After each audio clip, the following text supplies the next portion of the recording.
Nora Stinchfield, the pet psychic, and joining me today is my best friend, Kimberly Klein, who is an intuitive counselor. Hi. And we thought that we would talk a little today about surrendering into communication, meaning that when you feel like you are going to communicate with spirit or another animal and you want to receive that information back, how do you do that? Like, how do you surrender into that? And what does that feel like? And what are some of the things that you should think about while you're doing that? Do you have anything to say about that, Kim? Yeah, I think that this is where a lot of people, when they're learning and continuing to learn as they mature into this world of spirit, get stuck. Because I know that surrender, some people, I know you think surrender, I'm giving up. But no, it's not a giving up. It's like giving to or giving in, but not giving up. And it's hard because it's a strange word. And you're like, how do you surrender? So I think this is a good topic to talk about. Yeah. So some of the things that I should say about it is like when I do it in my business or let's do like one way that you can surrender even like before you even start communicating. I like to kind of talk about this when regards to like seeing a sign from spirit. Some people like spirits who've passed away can give us signs. Like some of them can be just like a memory in our mind. That's like the number one way they can let us know that they're around us is by placing a memory in our mind and then wrapping themselves around us. And that will bring us to emotion. If a lot of people don't recognize that as actually a communication from their loved one on the other side, they feel that memory so strongly, but then they go into the feeling of separation and the feeling of loss because the mind sort of hijacks it. They don't realize like, oh, this is actually like a spirit or my loved one is giving me the memory and telling me that they still love me and they too remember our good times. And then other ways that they can let us know, or just like the flashes of the pictures. You can hear it as a little voice in your head. It could be your voice or it could be someone else's voice. It could be just a sense of knowing, like I just kind of feel like they're around. I just kind of feel like they're here. Or it can be something outside of yourself, like you feel like tingling sensation on your body, or you feel like a physical touch. Kim has actually had that with her daughter. She's actually grabbed her wrist and her daughter's on the other side, and actually touched you.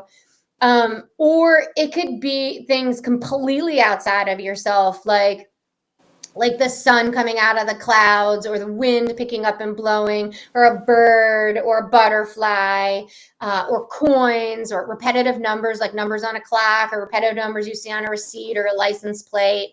There's like infinite numbers of ways, right? Electrical things with electrical, finding coins, could be anything, songs on the radio. What happens when people get these signs, they know innately that it is their person. There's something different about it. And usually when there's a sign from spirit, you all of a sudden become like ultra present. It's almost like time warps and you're just like super focused, and even the atmosphere looks a little bit different if you're really sensitive to it, but you just feel like, wow, like there's 1111 again, or 333, or oh wow, look at the wind, is so beautiful right now, or wow, look at that butterfly, and you just are like immersed in that moment. That's usually when it's spirit driven, not just like when you just see a butterfly and something else is going on, you're thinking something else. It's usually like hyper focused. So when that happens, like when you have those moments, a lot of people know that it's their loved one. They'll be like, oh, my grandpa, he does that sign on the clock, or my brother sometimes puts that thing on the radio, or, oh, when I find a feather, it's my deceased pet, my deceased cat, or for me, my white butterfly is my late cat, Makia. So when you see that, what most people do is they see it and they're like, oh, that's them. They kind of believe it, but then they don't surrender into it. And that's when I feel like the surrendering should come, when you have a little inkling of like, huh, that might be my cat Makia. Like when you feel that, then go, huh, okay, go into your heart. And when you're up in your heart, you bring your awareness, your frequency, or your breath, whatever you want to call it, into your heart. And then from that space, then go, oh, like Makia, is that you? Is that you that's here? And kind of like sit back like you're on a movie chair seat, or you're like resting at the end of the day, or you're gonna have a glass of wine or a beer or whatever it may be, or sink into a tub and just see what else comes. Like you might feel like all of a sudden this energy pressure around you, or you might have one of those other symbols of that happen, like the wind picks up stronger, or you see something in your head. But if you don't take the time to say, okay, that might be you. Now, I get it. A lot of people are like, I don't trust it. I don't know if it's them. It's not that material. What do I do? Well, just give it to them. Like if you kind of think it's them, say, okay, Makia, if that's you, I'm going to give it to you. Or my deceased brother or Talia, or whoever it may be, I'm going to give this to you. And then surrender into it and be like, huh, what else can happen? And play with it, because people are so attached and they're like trying too hard and they're like, okay, like if it's the wind, like this is something you don't do. If it's let's say the wind just picks up, don't test them and be like, oh, the wind again. Now I did it, right? And then you're just waiting there and you're like, sometimes the wind blows, sometimes it doesn't blow. But if you think about it, it takes an extraordinary amount of energy for them, for a spirit to actually create that sign. Like they have to literally blow the wind, right? Or literally communicate with a butterfly to get it to come in my direction, or like somehow make a feather appear, or a coin, or whatever it is. So try not to test them. You can use that as like, oh, that's our sign, so that when they are able to do it again, they can repetitively do that, and be grateful and say, thank you for that. I'll watch out for those more often.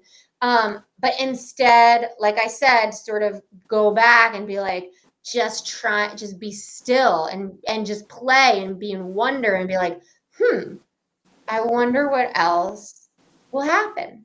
And just explore it and pay attention to what's going on in your mind, what's going on in the air around me, what's going on inside my body, and just experiment with what you are experiencing, which I think a lot of people have a very hard time doing naturally anyway, because we're so focused on 30-second Instagram or whatever it may be, or reading an email and getting it out, or a short text message and getting it out. We're not used to just relaxing and settling in, and that's what people really need to start doing. Yeah, to go back one step, when I was first learning about the signs I was receiving, and I think this is important for people to know, because I'll get questions about this, like, is that a sign? Is that a sign? Just because the example is hummingbirds for me. Obviously, hummingbirds are important because that's how I was initially given signs from Talia, was through hummingbirds. But not every hummingbird that I see is a sign. And so people have to know that. Wait, stop for 1 second. Let's just tell them who Talia is, just in case they don't know you yet. Yeah. Talia is my daughter, who 14 years ago died in a plane crash with her dad in Panama when she had just turned 13. And from right after we realized she was gone, because it was like a 3-day search, it was horrible, then she started reaching out and physically touching me, and then it just evolved into communications. And so that's who Talia is. And one of her first major signs when I got home from Panama was this hummingbird, which is how I named one of my books, Hummingbirds Don't Fly in the Rain, because the hummingbird was like outside my window staring at me intently, flying in the storm. And then I acknowledged it, and then when I went outside, that same little hummingbird was dead on my porch, and that was so sad. But you don't walk out the door and find a dead hummingbird sitting on your porch. So it was a confirmation. So, but it's things that are out of context. So, like I said, in the spring, if we see a million hummingbirds, they're not all associated with Talia. And so if it's out of context, if the hummingbird flies right to me, stops and stares at me, well, that's not normal. So that's an out of context. So people have to know that not every feather that they find floating around is going to be the sign. But if there's not any other feathers around and then they stop, think about something and look down, there's the feather, that's possibly the sign, because it's not normal. It's out of context. So the butterflies, there's an extra energy to it when you find a feather like that. Like you're yeah. like, whoa, a feather. Like when I find Mm-hmm. like owls send me feathers a lot. And like if I find an owl feather, well, actually for me, owl feathers usually mean like somebody's got a secret that I gotta know about, like, and it's gonna come out. Like it's a warning, like somebody's betraying me and it's about to show up. But when I find them, it's like, oh, like it's weird. It's like all of a sudden, like I'm walking down and I'm just like guided to it. It's like Mm-hmm. where I just like look up and then there it is. It's not.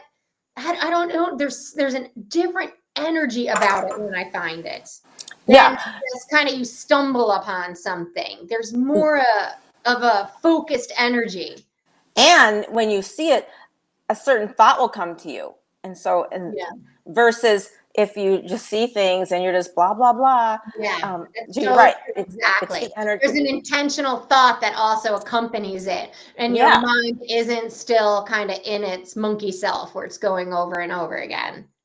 exactly. And that's like another sign. Sometimes I will get certain Talia's favorite songs on the radio, but it's not like I'm going and listening to every station to find it. It's like if I turn the car on and the song's there, or if I turn the radio on and I just flip one station and the song's there. It's different than every time the song comes on. It's not it. But if it happens on its own, then I feel it in my body, and I Mm, know. And sometimes I'll just burst out crying, and it's not a memory cry. It's mm, it's an energy feeling her. It's mm, intense. It's an intense thing. It's like mm. I can't even explain it. It's deep. Yeah, that's so important that you mention that too, because the crying is interesting. Because what I feel like happens there sometimes is two different things. It's like they can come in and they can give you a message or give you a memory or something, and Mm. you start to cry, and it's because you feel the energy, you feel them so strongly, and you feel the energy of them so strongly that then you burst out into tears, and your mind thinks like I cry when I'm depressed. And so Right. then you then get depressed and go down into the separation. Like you bring yourself back down to that feeling of separation because she's not there.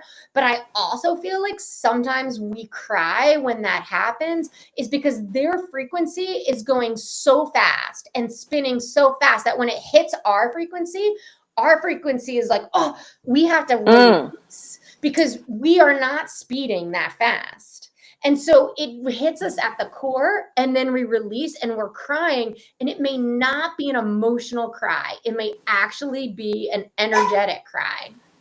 Totally. And that's a really good explanation of that. It's like the clutch on your car, and it hits the gear, boom, you're right, because it can't be emotional. It is energetic. If it happens just out of the blue, boom, it just shows up, start bawling. That's not emotional because there was no thought to it. It's Right. just, it's the energetic cry. That's amazing. Yeah. Yeah. Like just one other thing about crying and like feeling them, and this is with animals and people. So if people know that feeling of when they first lose someone, or that they're in that mourning state, and they're like curled up in the fetal position, or they're like that kind of kid cry where you're like that like horrible cry. What happens sometimes, if you've ever noticed, when you're in that crying, all of a sudden you'll just stop crying, Yeah. and you'll Mm-hmm. just be like, oh, and you start to kind of snap out of it, and you're all of a sudden like looking outside of yourself in a way. you're kind of waking up again, right? And I feel like the reason why you've all of a sudden stopped is because they've rested their spirit on top of you. They're really trying to hug you and comfort you, and your nervous system has picked it up, but your mind doesn't make sense of it. So you all of a sudden are like, oh, okay, like I'm stopping to cry, and you're like coming out of it, but you're not recognizing, oh, I'm snapping out of it because they're here, because they're touching me.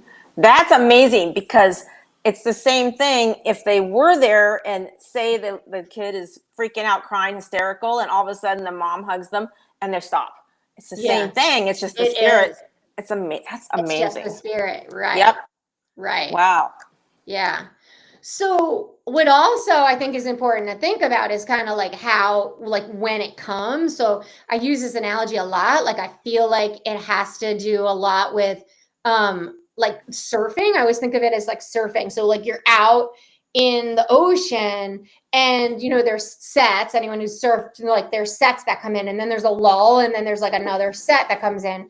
Well, you're out there waiting for the other set to come in, and you kind of can feel it coming, and it can be a little like, especially if the waves are big, and you're like, I always get like a little like, whoa, like I can feel like the energy of the ocean, and it kind of draws you, and you kind of like, oh, okay, it's coming, like I feel it. I feel like spirit is often like that too, or hearing it from the animals, whether they're alive or deceased, or hearing it from a deceased person, or even like a higher self or an angel or whatever whatever your fancy is, fairies or whatever. It's like it comes, and then you get to this point where you're like up on the crest of it, and you have this choice. Like, do I paddle and catch the wave? And when you decide that, there's also like you might wipe out. Like if it's a big wave, you might wipe out, but you might really catch the wave and really surf it. Or do I pull out? And it can be this uncomfortable feeling. And I think what happens is like people see a sign, and then they think of their loved ones, and they start to surrender. They start to write or video journal, or just even sit down and think or paint or whatever the medium is. And then they feel like they're at that top, and they pull out. They go and they check their phone, they go do the laundry. And when they really need to dive in and surf it and see where it goes. And I always say, like, stay a little bit longer than what you think you want to stay in. Like, okay, like I'll even do it sometimes when I'm not working. I never do it when I'm working, but when I'm not working and something's going on and you just got a busy day, like I'll feel something coming, and then I'll think like, God, I want to do this now, or I don't, but yeah, like do it and see, like it could be a real miracle experience. You can have really phenomenal experiences when you open yourself up to that and actually surf the wave. That's amazing. And then for some reason, it's like surfing too. You dive in, you surf the wave, and then like you don't get it, like something happens, like I don't know, like the phone rings, or like your head's just too busy and you don't get it. So what? You get back out there, and you do it again. Like it's not That's good advice. That just keep doing it, because at some point it's like you'll with any do it. with anything, like at some point you'll end up getting better at it. Yeah. I know when the surfing analogy is really good, but when I go inside, surrender to myself, basically, I envision that I'm like falling down or going down this elevator down really fast to where my body feels it. And I feel as I go, I feel it. And if I let it go, I can go deep. And then if I think, okay, am I there yet? And it's like stopping at all the floors. And I don't want to push all the buttons and keep stopping until I get where I'm going to be. I want it to just go. And so sometimes I can let it go. And sometimes I'm like, am I there yet? Am I there yet? Even though I physically feel that in my solar plexus. You feel like you're going, like are you grounding yourself? You feel like you're grounding yourself in a way? Or are you going I'm deep, almost grounded. like a portal inside of yourself. Yes, that's exactly it. It's Yeah. like a portal inside myself, but I'm It's grounded. like that's the radio station is inside somewhere. Mm-hmm. Yeah, exactly. Yeah. Yeah, that's cool. That's cool. Some people have to bring it up to the Mm-hmm. heart. You know, some people go down, some people bring it up, some people go out, you know? And you just kind of have to find like what's good for you, you know? And that's why everyone is different. You just like what is your surrender? What does that feel like? And that's something you just have Yeah, to practice. You know, and then yeah, once you practice it enough, then you start to realize, okay, if I go here, then I feel that. If I go here, then I feel that way. exactly. Yeah. One of my spiritual teachers, he says, and I totally believe this with the feelings I get, that every emotion has a feeling, and Mhm. every thought has a feeling, and you True. can feel it, and so you use that feeling as the map, or basically it's like the GPS, and you don't have to like drive there. It's like you get that feeling, boom, and you're there. Your intent drives you to that feeling, and you boom, you Your get to that feeling. intent, that's a good one too. Like Yeah, it's so yeah, important to have clear intent. exactly. Yeah. If you don't have Yeah. clear intent, then the spirit world isn't going to know what you're What you asking or want. what exactly. Yeah. And with clear intent, like I do it even before like every session, like I just ask that I have like really clear communication Mm-hmm. and that everyone feels good with the communication. And then I'll like put it out to my spirits, teachers and guides, like whoever can like watch over us to make it a clear communication.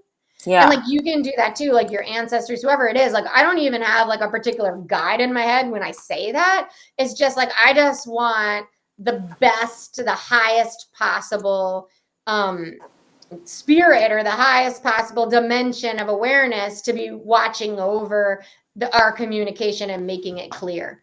So just yeah. having that intention of clear communication is important.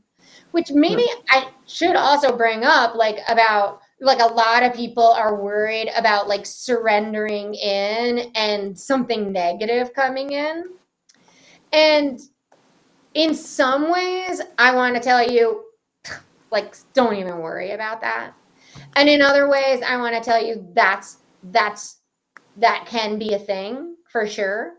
Um, but if you have boundaries in your life naturally, like if you have boundaries in the way people treat you, if you're a clear communicator, the way you are in your life, you're not going to have a problem in the spirit world. It's like it's already kind of set in your system.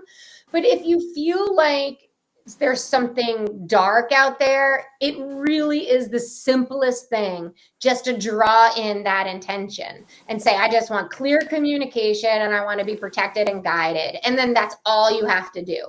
If there's like a little part of you that's like, I'm haunted, bad things always happen to me, there's bad spirits, things are attached to me, you're going to bring in those little, like, lower entity little beings that might bother you, but I just really don't think the majority of the people have to worry about like anything negative. I think people have to worry about something negative are like the ones who are like ghost hunting or like playing with the Ouija board in weird places. I don't know. I just don't think you're gonna need to worry about that in everyday life.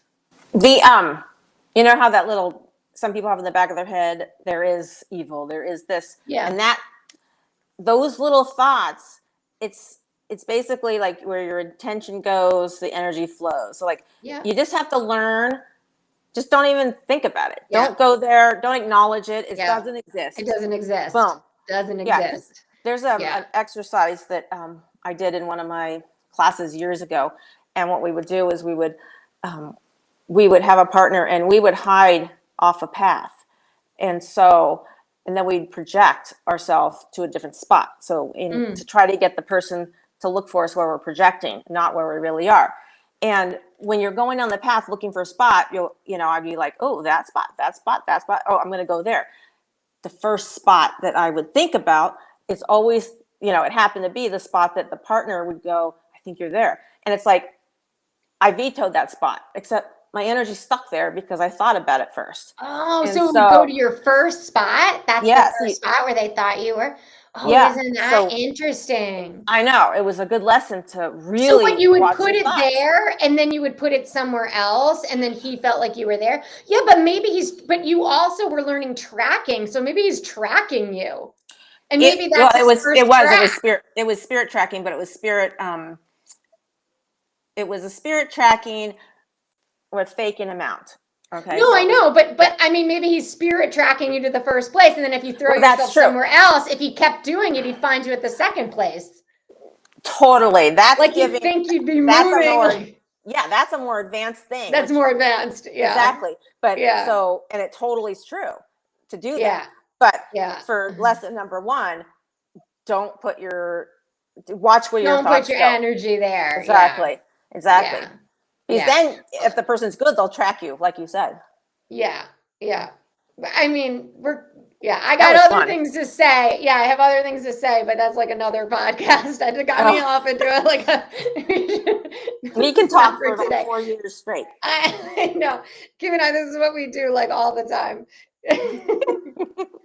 All day long. Yeah, it's true. Not all day long, but like when I'm A walking or lot. when we're talking. Yeah, a lot. So fun. Well, I think that is like enough information, right? I mean, what do you think? Yeah. People have to start somewhere.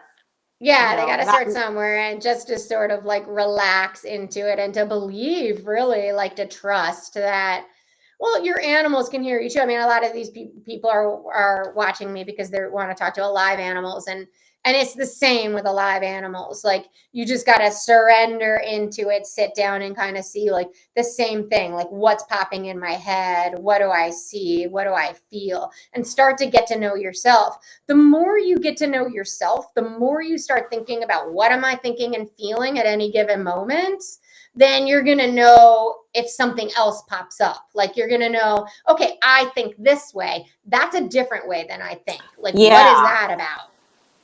Yeah. Yeah. Or my body feels this way. I have an injury here. And like, why do I feel it on my other shoulder today? Like maybe because your pet or your kid or your grandma or your mom or something has Yeah. the pain on that shoulder.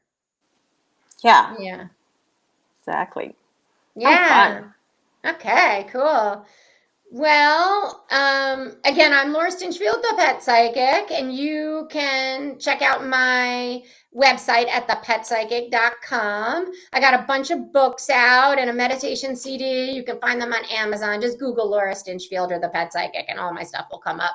And you can find the links on the website too. And Kim, why don't you tell them about where your stuff is? Well, you can find information and my books on KimberlyKlein.com. Also, Amazon. I have the book about the story of what happened with my daughter, How Many Birds Don't Fly in the Rain. And her communications, I have a few books out, and one of them is a collection of all of her communications in one book. And you can find it. It's called The Universe Speaks, The Heavenly Dialogue, and that's on Amazon or any bookstore, really. It's amazing. Yeah, it's awesome. Yeah. But, yeah. Okay. Well, thank you all for joining us. And I didn't do the best job at manning the chat, but as we continue, we're going to do more of these. And as we continue to do them, I'm going to be watching the chat more, and we'll get better notice out about when we're going to do these lives. Right, Kim? We should do it more often. It'll be fun. We should. It's so much fun too. Yeah. Yeah. Okay, you guys, go talk to the animals and listen to spirits and trust and believe. Have a good day. Every time I count my blessings, I count you first.